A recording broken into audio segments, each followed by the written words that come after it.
Hubert, vous êtes professeur à l'ESSEC, un des rares enseignants Oui. qui met à l'honneur le B2B dans son enseignement marketing. De fait, oui. Et alors vous dites, on va vers des entreprises sales-driven. Comment vous voyez le marketing dans ces missions-là? Alors, ce que je peux observer, c'est qu'une étude du Forrester Research qui date de printemps 2015 a mis en évidence qu'il allait avoir un contraste croissant entre ce qu'on peut appeler les ventes complexes et les autres.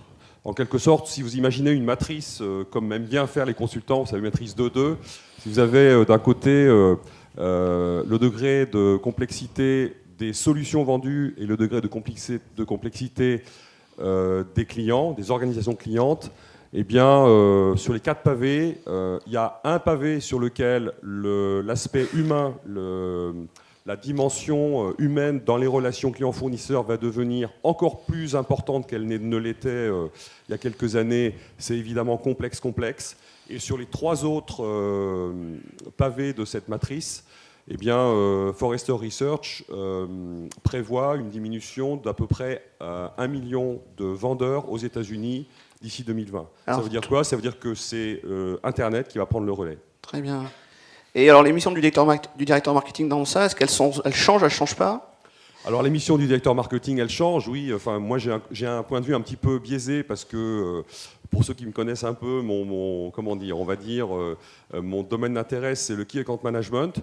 Ce que je peux dire, c'est que dans l'histoire de l'évolution des entreprises, nous sommes passés d'une phase où la complexité des entreprises était dominée par la géographie.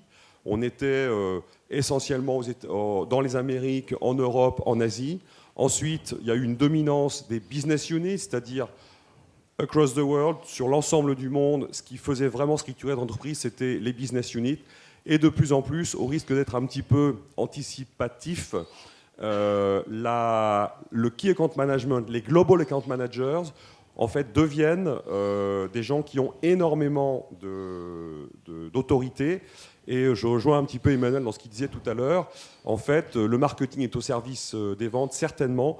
Et via le développement du Key Account Management, je dirais, quelque part, les Key Account Managers ou les Global Account Managers vont devenir un peu les patrons. Et le marketing, à mon avis, eh bien, va faire partie de l'écosystème qui est à leur service, qui est au service des... Et les missions ne changent pas, c'est toujours recruter de nouveaux clients, fidéliser... Alors pour moi, les missions, je pense que là, je vais enfoncer des portes ouvertes, mais les missions, elles sont de 3 types. Il y a le type, alors, pardonnez-moi, je vais employer des anglicismes, mais il y a, dans l'histoire du développement de la relation client, eh bien, il y a d'abord la phase reach, comment je suis vu, comment je suis perçu, comment on me connaît. Et puis, récupérer de l'audience. Il y a la deuxième phase qui est le lead management. C'est comment un contact va devenir, in fine, un lead et, alors, in fine, pour le coup, un client, première commande. Et puis après, on a une troisième phase qui est customer advocacy. Comment les gens qui ont fait l'expérience de ce que j'ai à leur offrir eh bien, vont devenir des advocates. D'accord, tout ça c'est quand même assez standard. Donc on reste sur une épure. Sur des choses relativement standards. Voilà. Par contre, tout ça va être les key account managers vont être les patrons de la boîte. Alors je crois que c'est véritablement effectivement ce qui est en train de se passer, pas dans toutes les boîtes et pas encore tout de suite, mais très clairement dans certaines entreprises que je... D'accord. Et pour information, vous dédicacerez votre ouvrage d'ailleurs tout à l'heure au moment de l'évoquer. Vous en avez amené quelques-uns, pas beaucoup, une petite pile. Donc vous suscitez la rareté. Mais il y a une petite table là-bas sur laquelle il y a un tag ESSEC et je serais ravi de rencontrer ceux qui veulent pour discuter.